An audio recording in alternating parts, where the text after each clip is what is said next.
Good day folks, and welcome to our brief lecture over ethics and plagiarism. In this lecture we will be covering a general understanding of ethics, some guidelines over ethical speaking and listening, and we will end with an overview of plagiarism. I would like to open with a fairly famous quote from Jesus Christ, who once stated, "Out of the abundance of the heart, the mouth speaks." One of the main ways, if not the main way, to understand where people stand ethically is to listen to what and how they speak. In speaking, we tend to make known who we are on the inside and express what we truly believe about our own morality. So why do we approach the subject of ethics as part of public speaking? Because in public speaking, specifically in persuasion, much of what we are arguing and persuading our audience towards tends to deal with issues of morality and ethics. And since this is the case, we should have a basic understanding of the subject so that it can aid us in our approach to persuasion. As you put together and present your persuasion speeches, you will most likely reveal a portion of who you are morally and ethically. But first, let us begin with a general overview of ethics itself. Ethics is actually a branch of philosophy which tends to deal with moral issues, that is, issues of what we would consider right or wrong, good or bad, righteous or evil, fair or unfair. Our morality, though overlapping somewhat with ethics, differs in that morality is what we would consider our value system or what we believe in. Most people develop their moral standards based on two major factors, religion and culture. This in turn influences how we practice and perceive our own ethics.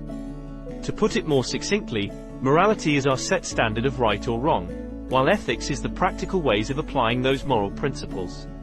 So how does this apply to public speaking? Well, the goal of public speaking when it comes to persuasion is to gain a desired response from the audience, but this cannot be at any cost. Speech itself is a form of power, and the speaker carries the responsibility of using this in an ethical way. We are obligated to be honest with the information as we focus on the desired outcome we are reaching for. As the speaker, you must be focused on truthfulness, accuracy, and respect for your audience. Part of ethical speaking is not only being honest with the information, but also making your goals ethically sound.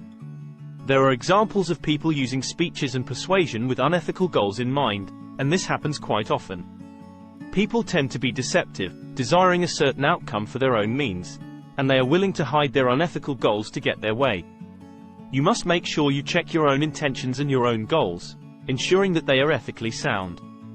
This may be a bit subjective, as morality and ethics are not necessarily universally agreed upon. Which is why you must be the one to search and judge your own intentions when creating your presentation. As part of your ethical guidelines as a speaker, you are also obligated to fully prepare for your speech. This entails practices such as making sure you analyze your audience, create visual aids which are appropriate for your topic, use information honestly, rehearse your speech regularly, and be fully informed of your subject to the best of your ability. This means not just using search engines and using the first thing which comes up, but actually making an effort to dive deep into the subject matter and educate yourself beyond what the audience could easily search for themselves. This means you must also learn all sides of an issue, perceiving subjects from the opposing and neutral view as well as your own. Next, you must also be honest in what you say, using information truthfully. The unspoken assumption is that you are being honest with the information you are using for your support, so you are responsible for keeping that perception honestly. Do not skew statistics to make something seem other than what it really is. Do not quote out of context, making what someone said mean something other than what they intended. Do not misrepresent your sources to be something other than they really are. Do not use something which would be unusual and present it as if it is the norm or typical. Do not use half-truths as forms of evidence in order to deceive the audience that your view is the correct one. The list can go on and on, but you get the point. Be honest in what you say. Another ethical guideline the speaker should abide by is to refrain from using abusive forms of language. For example, you should stay away from negative stereotyping, which is used as a way to talk down or present a specific group of people in a negative or derogatory manner. Refrain from using name-calling, which is language used to purposely defame, demean, or degrade people, often as a means to silence the opposing view. And refrain from defamatory speech, such as false statements meant to damage or skew a person's fame, character, or reputation. Lastly, be sure to cite sources as a means of giving credit where credit is due. This can be done orally as well as visually. Now that we have covered the basics of ethical guidelines regarding the speaker, let us briefly shift some ethical guidelines for the audience as the listeners. The speakers are not the only ones obligated to practice ethics. the audience must also practice some of their own guidelines as well. First off, the audience must be sure to make the efforts in interpreting and analyzing the content of the message in an effective manner. This means, as a listener, I must put aside my biases and judgments in order to actually fully understand and accept the message in its entirety. Making the effort to interpret it so that I understand what is being presented, not if you agree what is being presented. As you interpret, you can begin to analyze the information in its context and begin to perceive it in its correct context. Second, always be sure as the listener, you display respect for the speaker and do not prejudge them based on who they are or what they are presenting. Many have a habit of drawing conclusions based on who a person is rather than being respectful and placing judgment to the side for the purpose of listening. You never know if you may actually change your mind or view on something after being challenged.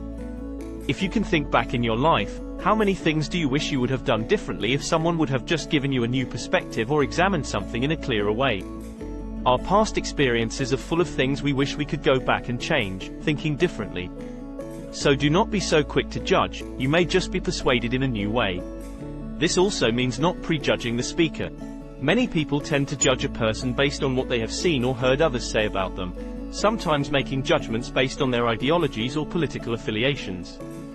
Place these judgments to the side, do not prejudge the speaker. It may be that your view or perception of who they are is incorrect, and you may come across as respecting them as a person though you may not necessarily agree with their message. Now that we have covered some basics over ethics, and guidelines for both speakers and listeners, let us briefly cover the topic of plagiarism. Plagiarism is defined as the practice of using someone else's work and presenting it as your own work or ideas. With an ever-increasing use of technology, it is becoming not only more prevalent, but also much more difficult to keep people accountable and prevent them from practicing it. One of the great challenges we face today regarding plagiarism is the use of artificial intelligence in creating content that is not original. This is not to say that using artificial intelligence is negative, but it is to say the artificial intelligence can be used in a negative way. For example, I once had a student who decided to use an AI generator to write a term paper rather than researching and writing the paper himself. The reason this was plagiarism was due to his use of fully relying on the AI system to create something he did no actual research or writing on. Though it is handy, it is not the same as writing and researching the subject matter yourself. Within the subject of plagiarism there are three major forms: global plagiarism, patchwork plagiarism, and incremental plagiarism. Global plagiarism is stealing an entire piece of someone else's work and passing it off as your own. For example, taking a speech someone else presented and copying it in its entirety, passing it off as your own original work. Patchwork plagiarism is stealing the ideas of several sources and passing them off as your own ideas. And incremental plagiarism is the use of sources and failing to give credit for those parts of the presentation which are borrowed. Remember to be honest with the information you have chosen to present. To the best of your ability, refrain from passing others' information off as your own, and try to give credit where credit is due. And with that we will conclude our short lecture. Remember, ethics deals with the subjects or morality and right and wrong, and this is applied to you as the speaker when presenting and as the listener when part of the audience. And though there may be some ambiguity to applying ethics when it comes to philosophy, there should be little ambiguity when it comes to applying ethics in persuasion.